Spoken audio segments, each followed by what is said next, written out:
ನಮಸ್ಕಾರ.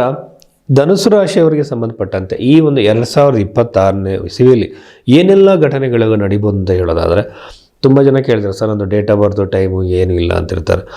ಅಂಥವರು ನಾಮನಕ್ಷತ್ರದ ಮೇಲೆ ನೋಡ್ತಿರ್ತಾರೆ, ಸರ್ ನನ್ನ ರಾಶಿ ಇದಾ ಅಂತಾರೆ. ಅದನ್ನು ಯಾವ ಕಾರಣಕ್ಕೂ ಫಾಲೋ ಮಾಡಬೇಡಿ. ನನಗೆ ಗುರುಗಳು ಒಂದು ಪುಸ್ತಕವನ್ನು ನೀಡಿದರು. ಅದು ಮೇಧಾವಿಜಯನೋ ಋಷಿ ಬರೆದಿರುವಂತಹ ಅಷ್ಟ ಸಂಜೀವಿನಿ ಅನ್ನೋ ಪುಸ್ತಕ. ಇದು ಬಂದು ಪಾಮಿಸ್ಟ್ರಿಯಲ್ಲಿ ತುಂಬ ಜನ ಇದನ್ನು ಓದಿಲ್ಲ, ಅದನ್ನು ಅರ್ಥನೂ ಆಗಲ್ಲ ಅವರಿಗೆ. ಇದರಲ್ಲಿ ನಿಮ್ಮ ವಯಸ್ಸಿಗೆ ಅನುಗುಣವಾಗಿ ರೇಖೆಗಳನ್ನು ಯಾವ ಒಂದು ಸ್ಥಾನಕ್ಕೆ ನಿಮ್ಮ ಏಜ್ ಬರುತ್ತೆ ನೋಡಿಕೊಂಡು ಅಲ್ಲಿ ಫಲ ನುಡಿಯೋದು, ಪ್ರಶ್ನೆ ಕುಂಡಲಿಗಳನ್ನು ಹಾಕಿ ಫಲ ನುಡಿಯೋದು, ಮತ್ತು ಅದ್ರ ಜೊತೆಯಲ್ಲಿ ಕೈಯಲ್ಲಿ ರಾಶಿಗಳಿದೆ, 12 ರಾಶಿಗಳಿದೆ. ಅದನ್ನು ಕಂಡುಹಿಡಿದು ನಿಮ್ಮ ಭವಿಷ್ಯವನ್ನು ಭಾಳ ಸುಲಭವಾಗಿ ಹೇಳ್ಬೋದು, ಈ ವರ್ಷದಲ್ಲಿ ಏನೆಲ್ಲ ನಡಿಬೋದು ಅಂತೇಳಿ. ಇದನ್ನು ನಿಮ್ಮ ಡೇಟ್ ಆಫ್ ಬರ್ತ್ ಟೈಮ್ ಗೊತ್ತಿಲ್ಲದಾಗ ನೀವು ತಿಳ್ಕೊಳ್ಳಿ. ಜೊತೆಯಲ್ಲಿ ಈ ಒಂದು ಧನುಸು ರಾಶಿಯಲ್ಲಿ ಹುಟ್ಟಿದಂಥವ್ರಿಗೆ ಇನ್ನೊಂದು ವಿಷಯ ಏನಂತಂದರೆ, ಭಾಳ ಶುಭವಾಗಿದೆ. ಶುಭ ಕಾರ್ಯಗಳು, ವಿವಾಹ, ಮ್ಯಾರಿಟಲ್ ಲೈಫಲ್ಲಿ ಸಮಸ್ಯೆಗಳಾಗಿದ್ದರೆ ಒಂದುಗೂಡುವಂಥ ಯೋಗ, ಫ್ಯಾಮಿಲಿಯಲ್ಲಿ ಕಿತ್ತಾಟ ಕಿರಿಕಿರಿ ಆಗ್ತಿರೋ ಗಂಡ ಹೆಂಡತಿ ಮಧ್ಯೆ ಅವರು ಸೇರುವಂಥ ಯೋಗ, ಇವೆಲ್ಲ ಕೂಡ ನಿಮಗೆ ಹೆಚ್ಚಾಗಿದೆ. ಉತ್ತಮವಾಗಿರುವಂಥ ಬಾಂಧವ್ಯ ಏರ್ಪಡುತ್ತೆ.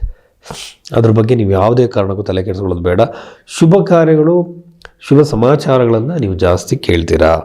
3ನೇ ಮನೆ ರಾಹು ಯಾವಾಗಲೂ ಕೂಡ ಸಂಚಾರವನ್ನು, ಅಂದರೆ ನಿಮಗೇನಾಗುತ್ತೆ ಅಂತಂದರೆ, ಅನವಶ್ಯಕವಾಗಿ ನೀವು ಓಡಾಡಬೇಕಾಗತ್ತೆ, ತಿರುಗಾಡಬೇಕಾಗತ್ತೆ. ಒಂದು ರೀತಿ ಅನವಶ್ಯಕವಾಗಿ ನಿಮಗೆ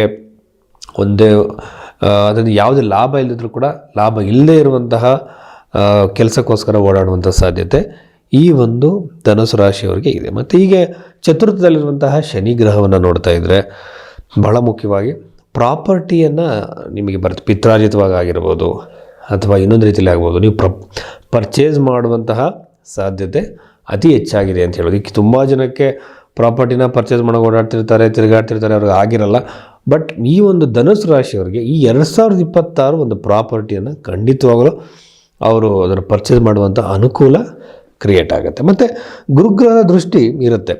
ಸ್ವಭಾವತಃ ಇವರಿಗೆ ಮತ್ತು ಹೈಯರ್ ಎಜುಕೇಷನ್ಗೆ ವಿದೇಶಕ್ಕೆ ಹೋಗ್ತಿರೋಂಥ ಮಕ್ಕಳು, ಕಾಂಪಿಟೇಟಿವ್ ಎಕ್ಸಾಮಿಗೆ ಪ್ರಯತ್ನ ಮಾಡ್ತಿರೋಂಥ ಮಕ್ಕಳಿಗೆ ಬಹಳ ಒಳ್ಳೆಯದಾಗತ್ತೆ, ಬಹಳ ಶ್ರೇಯಸ್ಸು ಉಂಟಾಗುತ್ತೆ.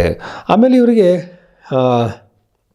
ನವಮ ಭಾವದಲ್ಲಿರುವಂಥ ಕೇತು ಗ್ರಹದಿಂದ ತಂದೆ ಮಕ್ಕಳಲ್ಲಿ ಒಂದು ವೈಮನಸ್ಸು, ಅಥವಾ ನೀವು ಆಫೀಸಲ್ಲಿ ಇದ್ದರೆ ಅಲ್ಲಿ ನಿಮ್ಮ ಬಾಸ್ಗಳಿಂದ ಕಿರಿಕಿರಿಗಳಾಗುವಂಥದ್ದು, ಒಂದೊಂದು ಸಲ ದೂರ ಪ್ರಯಾಣ, ಮತ್ತು ಒಂದು ದೂರದಲ್ಲಿರುವಂಥ ಯಾವ ಟೆಂಪಲ್ಸ್ಗಳಿಗೆ, ಈಗ ಕೆಲವು ದೇವಸ್ಥಾನಗಳಿದೆ, ಬಹಳ ಒಂದು ಪವರ್ಫುಲ್ ದೇವಸ್ಥಾನಗಳು, ಅಂಥದಕ್ಕೆಲ್ಲ ನೀವು ವಿಸಿಟ್ ಮಾಡುವಂಥ ಸಾಧ್ಯತೆ ಈ ಧನುಸು ರಾಶಿಯವರಿಗೆ ಇದೆ. ಧನುಸು ರಾಶಿಯವರು ಸ್ವಭಾವತಃನೇ ಕಾಮ್ ಮೈಂಡೆಡ್ ಪೀಪಲು, ಜೊತೆಯಲ್ಲಿ ಅವರು ಹೇಗೆಂತಂದರೆ ಧಾರ್ಮಿಕ ಮನೋಭಾವ ಜಾಸ್ತಿ.